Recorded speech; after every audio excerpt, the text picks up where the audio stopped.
지난 시간에 하나님 나라 언약갱신을 보았습니다. 우리가 그 내용을 다 보지 못하고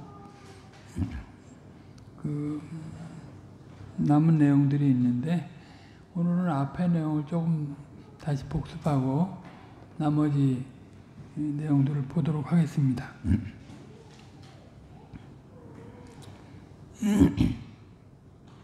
성경 본문은 신명기 30장 19절로 20절입니다.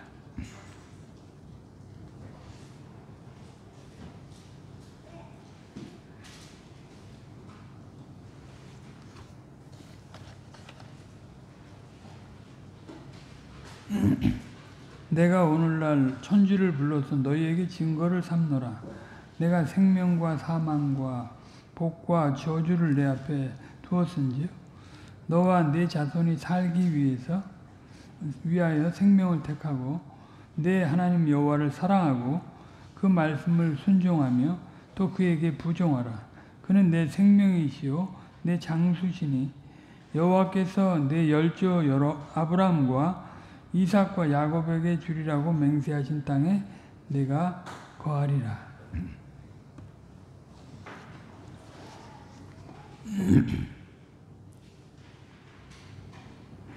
이 신명기의 언약은 그 아브라함 언약과 연결되어 있고요. 또 모세에게 내려진 그 시내산 언약과도 연결이 되어 있다고 말씀드렸습니다.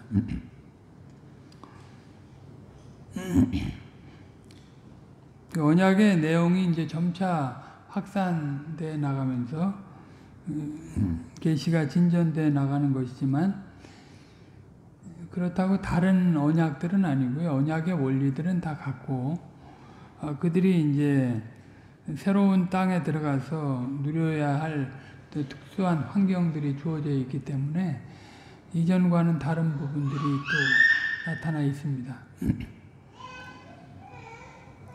물론 이전에 그 언약들의 내용들을 회고하면서요, 그것에 온전히 순종하지 못했던 자들에 대한 예를 보여주시고 이제 경고를 하시면서 새롭게 주어지는 그런 언약의 내용에 전심으로 충실되게 살아가야 할 것을 얘기하는 것입니다.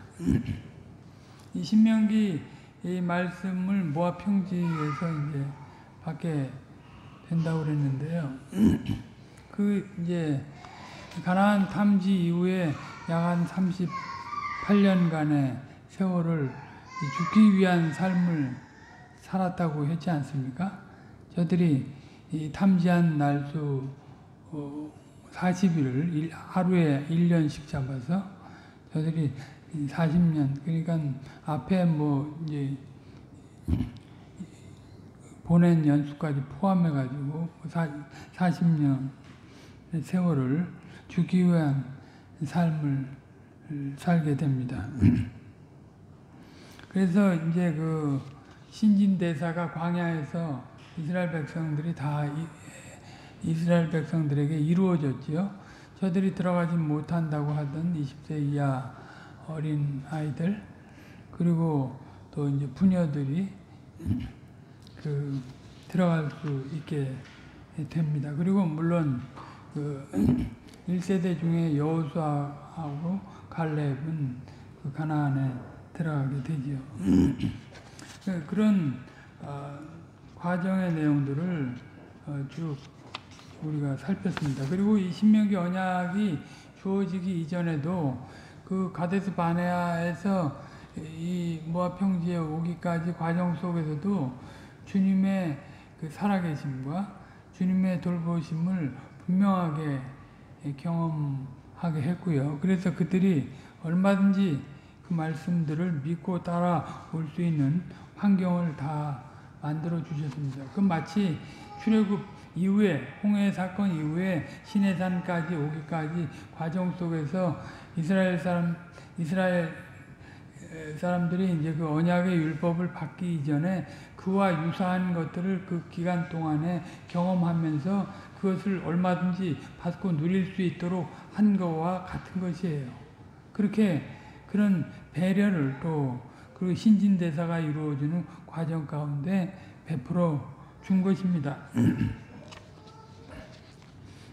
그리고 이제 그 벳볼 근처에서 출애굽 2세대들에게 하나님의 이전 언약을 재천명을 하게 되는 것입니다.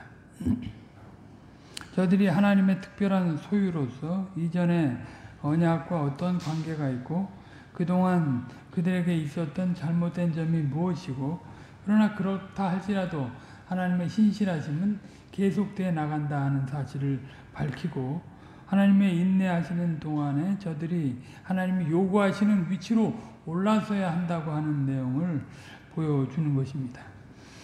아까도 말씀드렸듯이 시대가 진전됨에 따라서 계시의 폭이 넓어지고 깊이가 깊어지는 그런 성질은 보이지만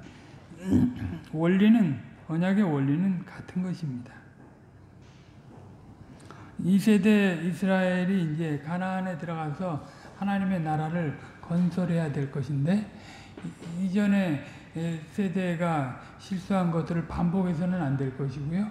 가나안 사람들의 그 성향을 잘 알고 그 율법의 온전한 순종을 통해서 가나안에서 그 하나님의 나라의 아름다운 면들을 나타내야 하는 것입니다. 그 진리의 말씀을 율법의 언약의 말씀을 통해서 그 일을 이루어야 했던 것입니다.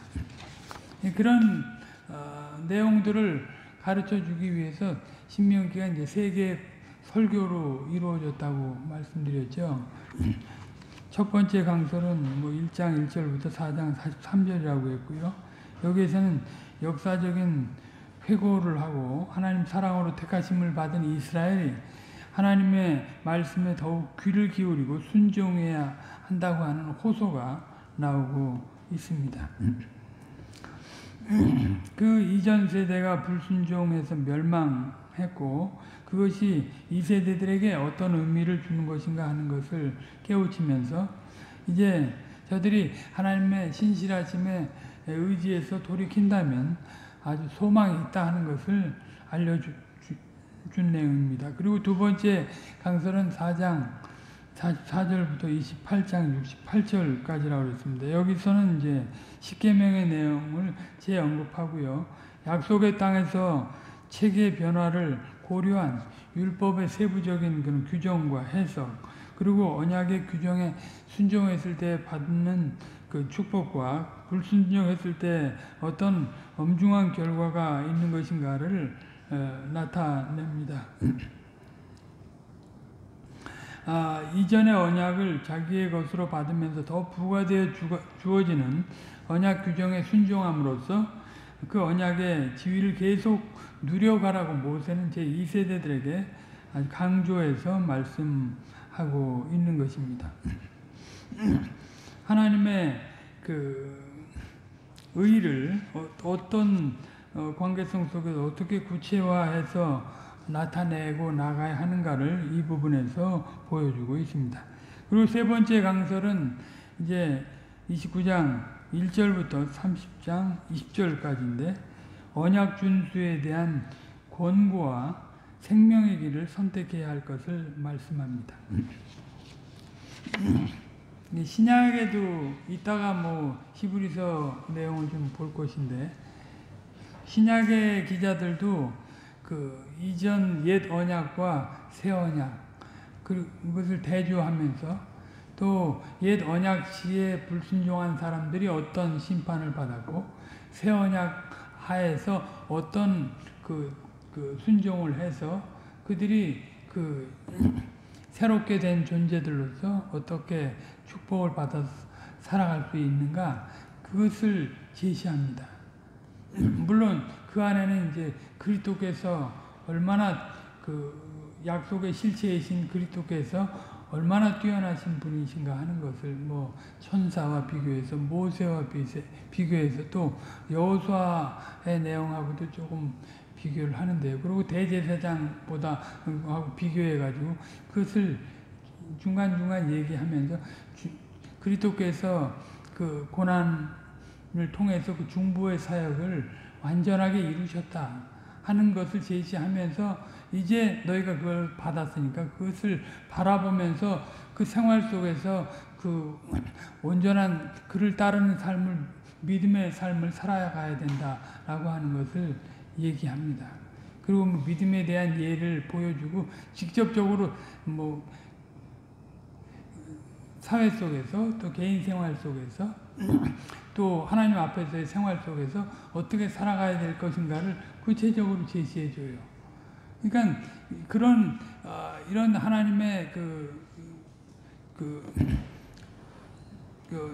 이런 방도들은 신구약을 막론하고 똑같다 이렇게 우리가 생각할 수 있습니다. 언약의 근거에서 언약에 불순종했을 때 어떤 삶이 있는가, 언약에 순종했을 때 어떤 결과가 있는가. 그러니까 너희가 그 신실하신 언약의 주와 종이 되신 분 앞에서 어떻게 신실하게 살아가야 될 것인가, 믿음으로 살아갈, 그게 주어지는 거예요. 똑같은 것입니다. 그 뭐 나머지 부분들은 그 모세의 마지막 행적과 고별사가 나오는데 이것은 이제 후대에 좀 편집돼서 들어온 거라고 말씀드렸습니다. 다시 강조하지만 이스라엘 2세대들에게 하나님의 언약을 재천명하는 이유는 저들이 받은 그 하나님의 구원의 가치가 얼마나 큰 것인가 하는 것을 알리기 위한 것입니다.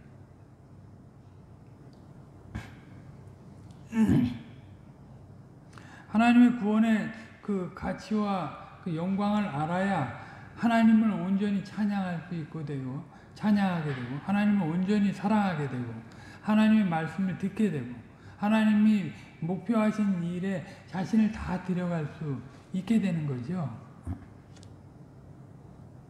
그러니까 구원에 대해서 값싸게 여기는 만큼 그 사람의 신앙은 아주 값싸게 아주 나타나게 돼 있습니다. 그래서 사실은 제 2세대들과 제 언약의 갱신을 하면서도 그 구원의 가치와 영광을 다시 한번 알게 해주신 거예요. 온 천지의 대주제이신 분이 말이죠. 그 피조물들 중에서 그 타락한 존재들인데 아무런 의의가 없고 저들의 뭐 외적으로 봐서 저들을 선택할 만한 근거가 저들에게는 전혀 없는데 주님이 오히려 그 선택적인 사랑으로 언약적인 사랑으로 저희들을 인도하셔서 주님의 이끌어 가신다. 그 하나님의 구속사 안에 쓰임 받는다고 하는 그 사실이 얼마나 영광된 일인지 우리가 뭐 자다 저 복권 당첨된 거하고도 비교가 안 되죠. 뭐 엄청난 보물을 얻은 거 세상의 그 한시적인 영광을 누리기 위한 그 뭐 감당할 수 없는 보물을 얻은 것하고도 비교가 안 돼요. 그리고 하나님 그 하나님의 큰 구원을 받아서 정체되어 있는 게 아니라 이제 그분과 신령한 교통을 하고 그분이 목표한 대로 나아가도록 하기 위해서 언약의 갱신을 하는 거예요. 단순히 저들의 생명, 존재에 대한 가치와 영광을 나타내는 것으로 끝내는 게 아니에요. 그들을 구원하신 목적이 있는 거잖아요. 그렇게 하지 않으셔도 영광스러운 분이시고 존귀하신 분이시고 거기에 뭐 더하거나 덜할 수 있는 것이 아무것도 없는데 우리와 교통하기를 원하시고 또 그분은 더 완전할 수 없는 분이신데 우리를 완전케 해서 하나님과 소통하는 관계로 이끄시기 위해서 언약을 갱신하는 것이니까 그 언약의 규정의 내용들은 그것은 아주 특권의 내용이고 아주 엄청난 영광스러운 책무가 됩니다.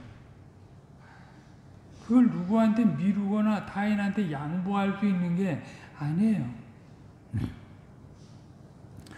그러니까 이것은 새로 언약을 갱신하면서 받는 이 내용들은 뭐 적당히 해도 되는 내용들이 아니에요. 지켜도 되고 안 지켜도 되는 그런 내용들이 아니에요.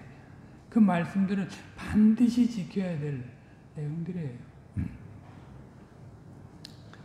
그리고 이제 저들이 그 나타내는 일들이 단순히 가나안에서의 영광을 위한 것이 아니잖아요.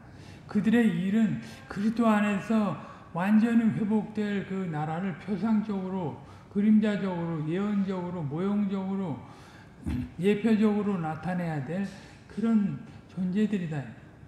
그런 공간들이고, 그런 시간들이고, 그런 모든 수단들이고, 그런 규정들이에요. 그러니까 거기에는 신명기 율법에는 하나님의 구원에 대한 그런 미래의 조망이 다 담겨 있는 거예요. 종말론적인 목표가 다 담겨 있어요. 그러니까 그것을 당연히 저들이 당대 내가 이것을 지키지 않고 어떻게 살겠는가, 내 존재의 당위와 목표가 없다, 그렇게 알고 따라가야 했던 거죠. 그러니까 그냥 억지로 따라가야 될 말씀이 아닌 것이에요. 아무튼 그래서 하나님께서는 모세를 통해서 이 신명기 율법을 이스라엘 2세대들에게 선포하신 것입니다. 이스라엘로 하여금 결코 쇠하지 않는 영원한 기업을 소유한 자들로서 그 율법의 규정에 온전히 순종하도록 이 언약의 말씀을 내리신 것입니다. 아브라함 언약의 종속된 자들로서 하나님과의 관계에서 어떻게 그 독특한 성격을 구현하고 이웃과의 관계에서 하나님과의 그 특별한 삶을 어떻게 드러낼 수 있는가. 그리고 계시의 과도적인 위치에서 종말을 향해 나아가는 자들로서 구체적으로 어떤 정신과 형식을 취하고 나가야 하는가를 자세히 세밀하게 다 알려주신 거예요. 이 명령은 결코 그래서 행위언약의 명령이 아니고 은혜 언약 하에서 주어진 영광스러운 명령이에요. 이 명령은 그리고 30장 10절에 나와 있지만 11절에 나와 있지만 이 말씀은 결코 어려운 말씀이 아니에요. 저들이 얼마든지 듣고 따를 수 있는 그런 말씀입니다. 주님은 아무것도 주시지 않고 무조건 뭘 요구하시는 분이 아니잖아요. 그것을 요구하시기 전에 그것을 낼 만한 지혜와 능력을 다 주시고 요구하시는 거예요. 우리가 믿음으로 그런 삶을 살아갈 때 나타나게 될 그런 결과들을 요구하시는 거지, 결코 그냥 조금 주고 많은 것을 요구하시는 그런 분이 아니시다. 그러니까 주님의 말씀은 얼마든지 순종하려고 하면 순종할 수 있는, 그래서 그것으로 인해서 복을 누릴 수 있는 그런 말씀인 것입니다. 그리고 그것에 대한 구체적인 증거들이 그들이 지나온 족족 가운데 분명히 주어져 있었어요. 그러니까 핑계할 수 없는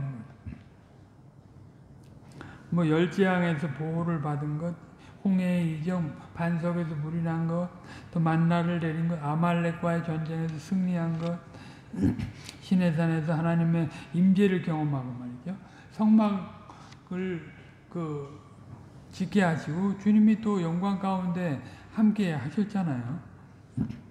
헤아릴 수 없이 주님과의 관계에서 그 보호를 받고 복을 받은 내용들이 있었습니다.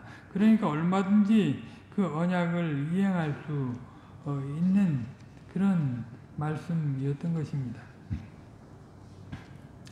1세대들처럼 그렇게 살아서는 결단코 안 된 그런 경고적인 심판의 내용들도 그들의 경험 속에서 분명히 보았습니다. 이제 전승을 통해서도 들었을 것이고요. 다 알았을 것입니다.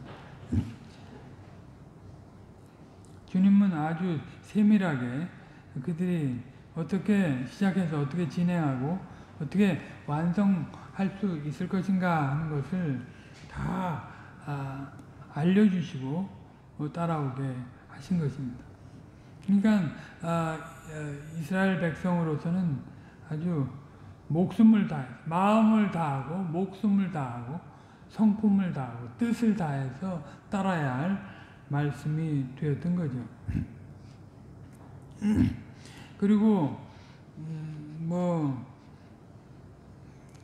오늘 본문에서도 그 내용이 나와 있지만 그들에게 주어지는 그런 날 동안 그런 생명과 복이 되는 일들을, 언약의 일들을 다 택해서 순종해야 했습니다. 그걸 통해서 저들은 진짜 하나님께 속한 자로서의 성격을 나타낼 수 있고요. 이 세상에서 제사장 나라로서의 역할도 할 수 있고요. 하나님의 그 거룩한 소유라고 하는 사실, 구별된 백성이라고 하는 사실들 다 나타낼 수 있는 거예요. 언약에 순종하지 않고서는 저들이 하나님의 백성됨을 나타낼 수 있는 게 아무것도 없어요. 무슨 양보를 하고 현실적인 핑계를 대서도 하나님 앞에서는 핑계가 될 수 없습니다. 그 언약의 말씀을 이제 어떻게 따라야 하는가라고 할 때 하나님께 받은 사랑을 가지고 따라야 한다고 했고요. 하나님 말씀하신 것을 들어야 한다고 했고, 귀로만 듣는 게 아니고 또 그것을 따라서 실천을 해야 한다고 했습니다.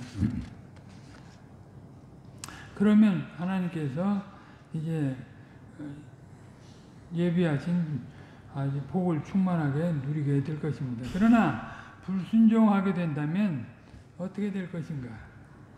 주님이 분명히 경고하셨죠. 이스라엘이 결코 타협할 수 없는 그런 가나안 문화가 아닙니까? 저들이 들어가서 물리쳐야 될 문화가. 그러니까 아주 불의한 그런 사회 속에서 구별되게 살아가지 않는다면 이제 희망이 전혀 없게 되는 거죠.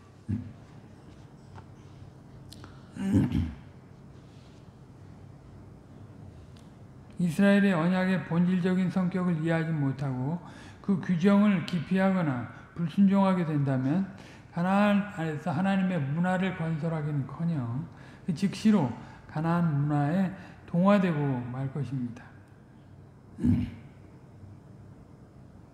그러니까 이게 고린도 갈라디아서에 나와 있지만요, 성신의 소욕을 쫓는 거하고 육신의 소욕을 쫓는 거하고 우리가 대조해서 알 수 있는 것인데, 성신의 소욕을 쫓지 않으면 가만히 있는 게 아니라 저절로 육신의 소욕을 쫓게 돼 있는 거예요.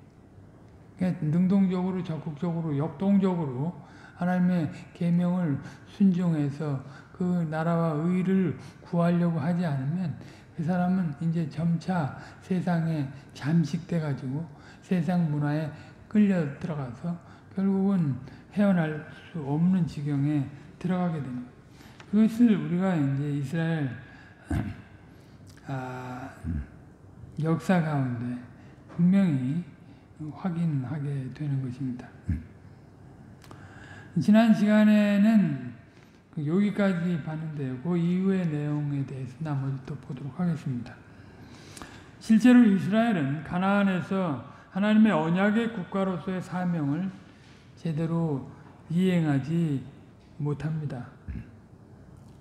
아까 시편 81편을 볼 때에도 우리가 확인한 바가 있지요. 그래 하나님의 언약적인 저주를 받아 거의 멸절되다시피 했습니다. 이스라엘 백성들이 거듭거듭 언약의 규정들을 어겼기 때문에 하나님께서 그들에게 엄격한 벌을 내리신 것입니다. 그러면 하나님과 이스라엘 간의 언약은 실패였는가? 물론 그렇지 않습니다. 이스라엘이 개인적으로나 국가적으로 언약의 주께 충성하지 않고 이방 국가들과 동맹을 맺으며 이방 신들을 섬기는 악을 범하여 언약을 파기하여 그에 합당한 벌을 받게 되지만, 또한 이스라엘 왕인 솔로몬이 다윗 언약을 대단치 않게 생각하여 언약의 규정을 어기는 짓을 범했는데, 그로 인해서 이제 나라가 갈라지게 되죠. 또한 유다의 왕들도 여호와 보시기에 악을 범하여 약속의 땅에서 쫓겨나는 일을 당하게 됐습니다. 그렇지만 하나님께서 아브라함에게 하신 언약은 전혀 무효화된 게 아니었습니다. 하나님께서는 갱신의 언약 속에서 당신의 신실하심을 계속하여 나오신 것처럼 그것을 소망하는 남은 자들을 예루살렘으로 돌아오게 하신 것입니다. 당신의 언약적 열심으로 저들이 불순종함에도 불구하고 그 일을 지속해 가시는 거죠. 그러니까 애초에 아브라함 언약도 그런 성격이 있고, 또 모세 언약도 그런 성격이 있고, 다윗 언약도 삼위 하나님의 주도적인 언약이라는 성격이 담겨 있는 거예요. 거기에 이스라엘은 참여시킨 거죠. 아브라함도 참여시킨 것이고.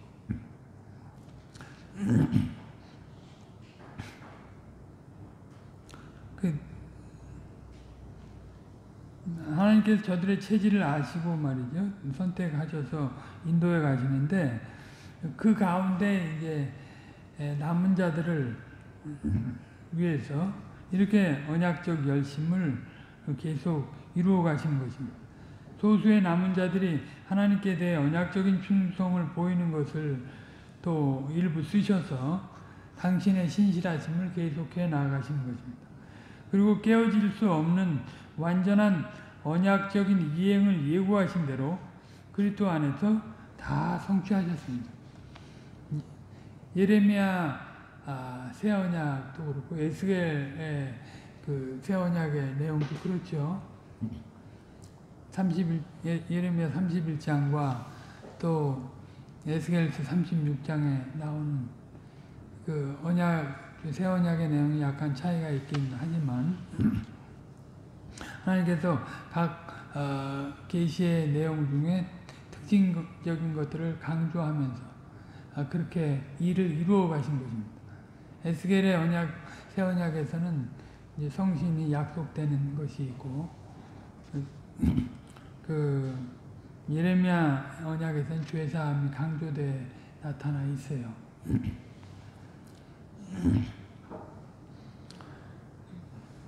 아무튼 그렇게 하나님께서 신실하시게 그리스도 안에서 다 언약을 성취하셨습니다. 예레미야 31장 31절로 34절 말씀을 잠깐 읽겠습니다. 나 여호와가 말하노라. 보라, 날이 이르리니 내가 이스라엘 집과 유다 집에 새 언약을 세우리라. 나 여호와가 말하노라. 이 언약은 내가 그들의 열조의 손을 잡고 애굽 땅에서 인도하여 내던 날에 세운 것과 같이 아니할 것은 내가 그들의 남편이 되었어도 그들이 내 언약을 파하였음이니라. 나 여호와가 말하노라. 그러나 그날 후에 내가 이스라엘 집에 세울 언약은 이러하니 곧 내가 나의 법을 그들의 속에 두며 그 마음에 기록하여 나는 그들의 하나님이 되고 그들은 내 백성이 될 것이라. 그들이 다시는 각기 이웃과 형제를 가리켜 이르기를 너는 여호와를 알라 하지 아니하리니 이는 작은 자로부터 큰 자까지 다 나를 알미니라.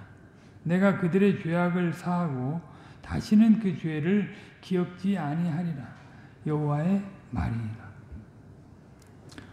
이것이 이제 히브리서 8장에서 인용이 되어 그리스도의 새 언약과 연결이 되어 나타납니다. 그러니까 이스라엘의 역사는 이스라엘의 언약의 파기자들의 나라라는 사실들을 보여주지만, 그럴지라도 이스라엘의 장래를 내다보시는 하나님의 시각은 언약적인 것이다 하는 것을 알 수 있습니다.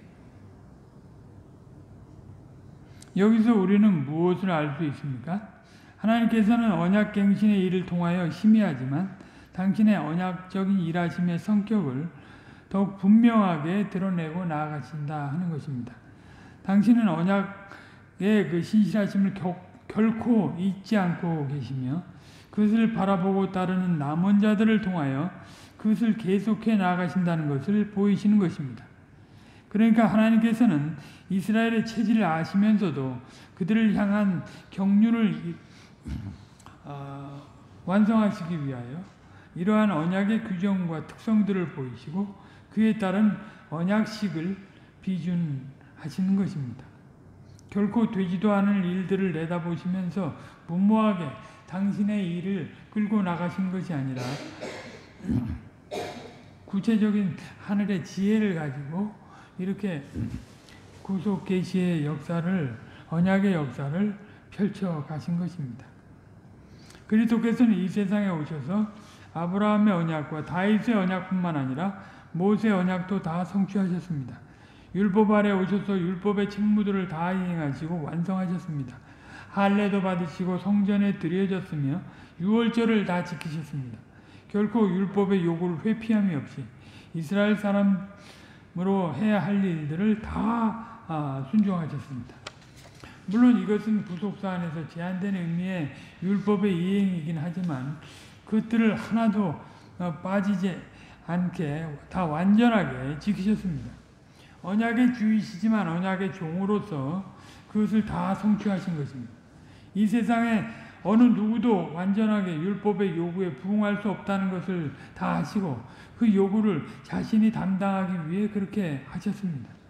뿐만 아니라 주님께서는 율법을 그 본래 의도된 목적과 목표에 도달케 하심으로써 율법을 성취하셨습니다.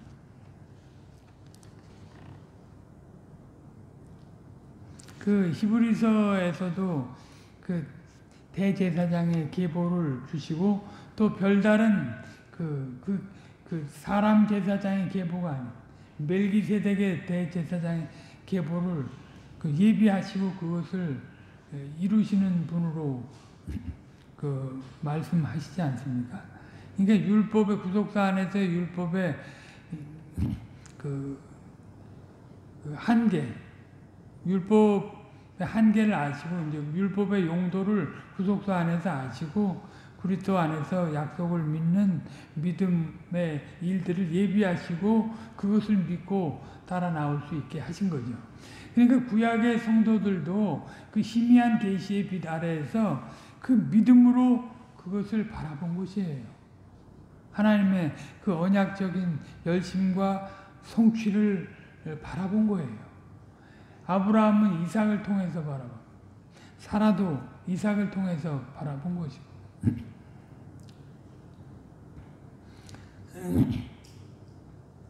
그 뭐 더 올라가면 이제 노아, 에녹, 그 아벨 이런 존재들도 다 약속의 후손과 관련해 가지고 이제 그것을 바라보면서 구원을 받은 거예요. 언약의 하나님의 언약적 열심에 의한 그 구원의 완성을 바라보면서 믿음으로 구원을 누려간 거죠. 그러니까 그 히브리서 초두에 이 모든 날 마지막에 아들로 계시하셨다. 그것이 다 그 언약의 계시의 내용을 그 말씀하는 거예요. 그래서 뒤에 가서 새 언약과 옛 언약을 비교하고 예수님께서 새 언약의 종이자 주로 오셔서 그 완전한 율법을 성취하시고 새롭고 산 길을 열어놓으셨다. 들어가셨다. 하늘로 들어가셨다. 하고 이제 너희가 그것을 은혜로 받았으니까 그것을 믿음으로 누려가야 될 것을 얘기해요. 그러니까 아브라함도 그 약속의 땅 가나안에 들어갔어요. 하늘 도성을 바라봤다고 11장 8절 이하 16절에서 얘기를 하는 거예요. 그러니까 아브라함은 그냥 하나님을 믿고 현실적으로 가나안 안에서 장막 생활하면서 구원받은 게 아니고 그리스도를 바라보면서 구원받은 거예요.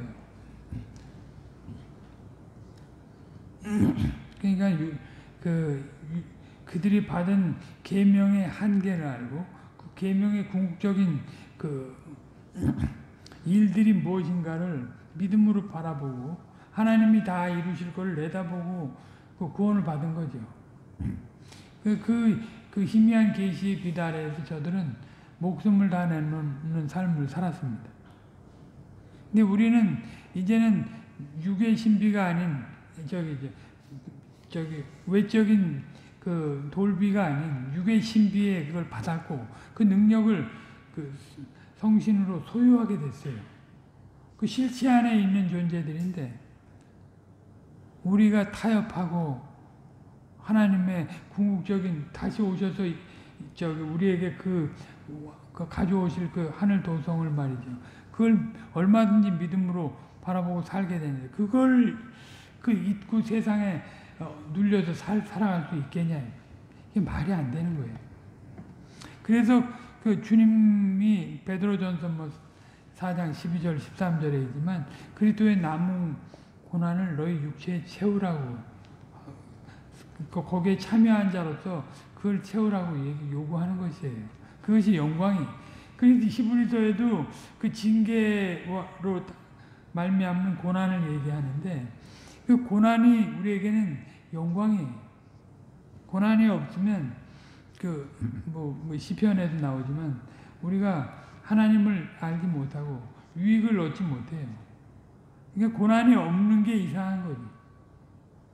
주의 백성. 그 히브리서 기자가 말이죠.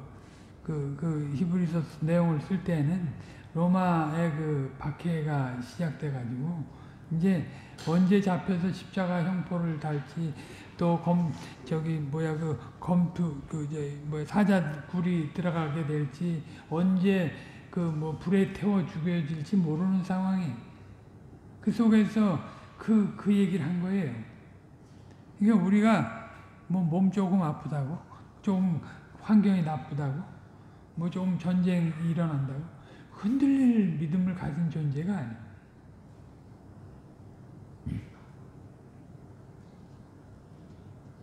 이 세대 이스라엘도 그것을 아브람과 모세를 통해서 봐야 했던 것이고요.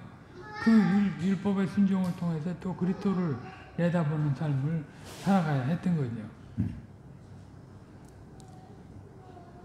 주님이 다 이루실 거예요. 말씀을 정리합니다. 오늘은 신명기 말씀 중심으로 하나님께서 왜 이스라엘과 언약을 갱신하셨는가를 생각했습니다. 그리고 그 언약 갱신 속에 나타난 그 특성들을 생각하면서 그것이 결코 하나님의 신실하신 약속과 무관하지 않다 하는 것을 알게 되었습니다. 그리고 언약적인 특성만 이해한다면 이스라엘에게 그 언약의 규정이 무의미하지 않고 오히려 그것을 누릴 때 그들에게 복이자 특권이 된다는 것도 생각했습니다. 언약의 규정은 결코 어려운 것이 아니었습니다.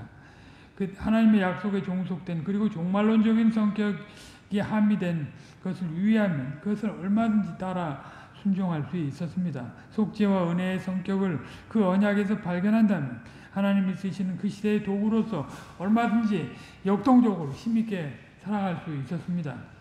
하나님의 언약은 하나님의 약속하신 바대로 그리스도 안에서 다 완성됐습니다.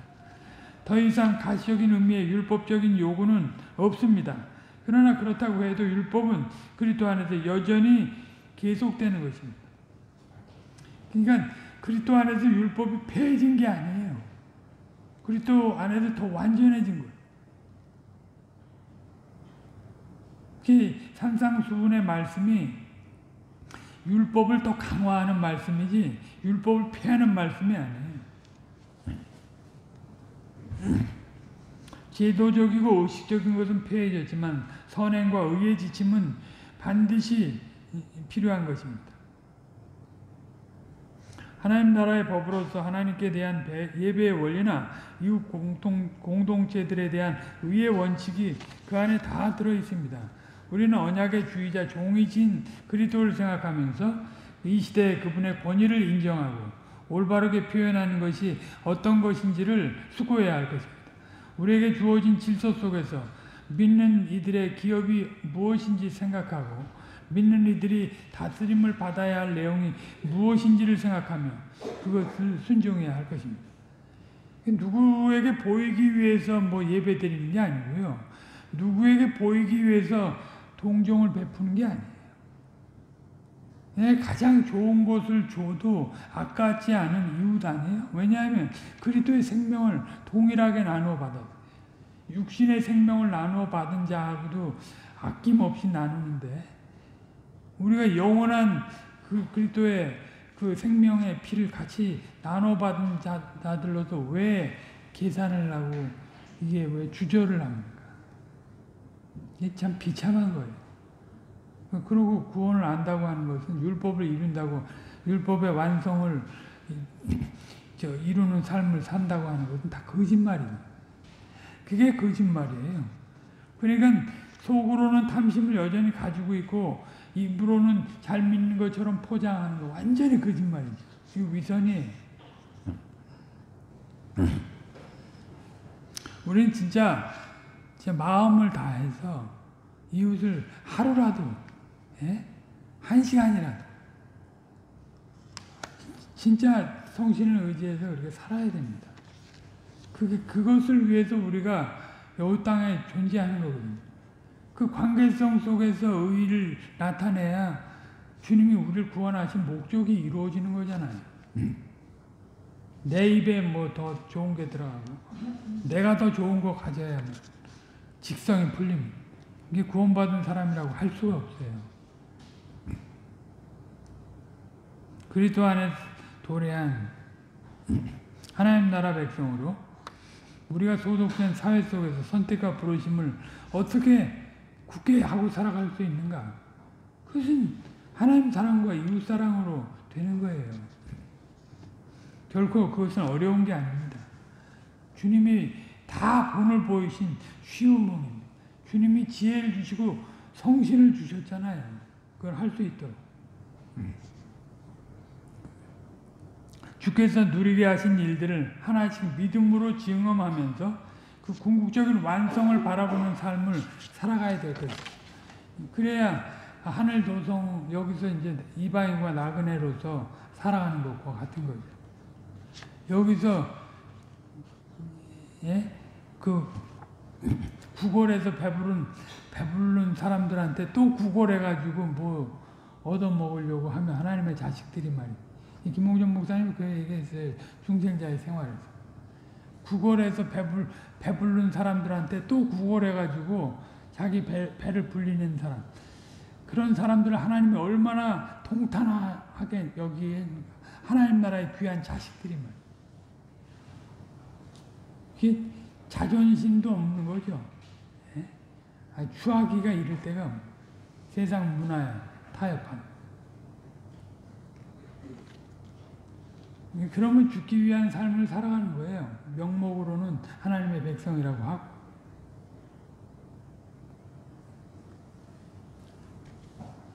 이스라엘 백성들은, 이 세대들은 아무튼 그런 하나님의 언약의 규정이라는 사실을 현실적으로 과거와 현재와 미래를 다 아우르는 그 현재적인 삶을 그 율법의 순종을 통해서 나타내야 했던 거예요. 그것이 우리에게 거울입니다. 기도하겠습니다. 거룩하신 아버지 하나님,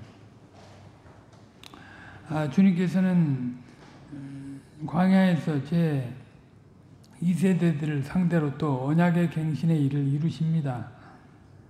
저들의 상태를 보면 저들과 다시 언약을 맺을 수 없는 상황이지만 아브라함과 맺으신 언약을 이행하시기 위해 친히 그들에게 적당한 때 찾아오셔서 저들과 언약을 맺으시옵나이다.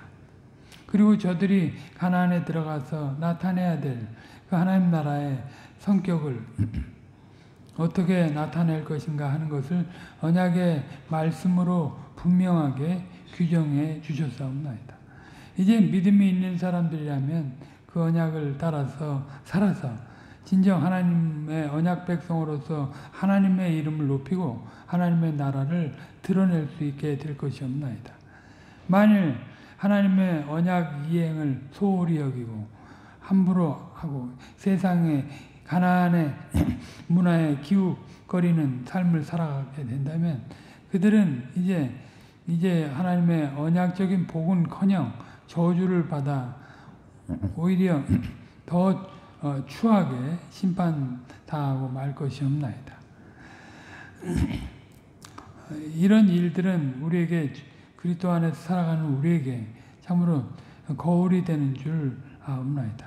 언약의 그 원리와 언약의 규정들이 우리 앞에 있는데 그리고 그 언약의 규정들을 이행할 수 있는 모든 지혜와 능력이 다 현실적으로 주어져 있는데 그것을 애써 모른 척하며 현실에 타협하고 자기 배를 불리는 삶을 살아가게 된다면 저희들은 더 이상 볼 것이 없이 심판 가운데 있는 것이 될 것이 없나이다. 정신을 차리고 우리가 왜 그리스도 안에서 존재하며 무엇을 위해서 살아가야 하는가를 잘 기억하고 이제 주님께서 주신 수단들을 잘 써서 주님의 영광을 나타내게 하시고 이웃에게 참된 유익을 끼치는 자들이 다 되게 하여 주시옵소서. 주님이 누리게 하신 그 복은 우리의 그 어떤 세상의 위력으로도 빼앗을 수 없는 것임을 저희들 분명히 기억하옵나이다. 주님의 큰 권세 아래 놓이게 되었고 주님의 영광을 나타내는 신령한 도구들이 다 되었사온즉 전심으로 이 일을 행함으로써 저희들을 구원하신 온전한 목적을 당대에 잘 나타낼 수 있게 하여 주시옵소서. 주님이 하늘에서 작정하신 뜻이 저희들의 행보 가운데 구체적으로 나타나게 하시고 그것의 종국을 대망하는 자로서 믿음의 삶을 넉넉히 행보해 나가는 저희들이 다 될 수 있게 하여 주시옵소서. 모든 걸 주께 의탁드렸고 감사드리며 우리 구주 예수 그리스도의 이름으로 기도 올려옵나이다.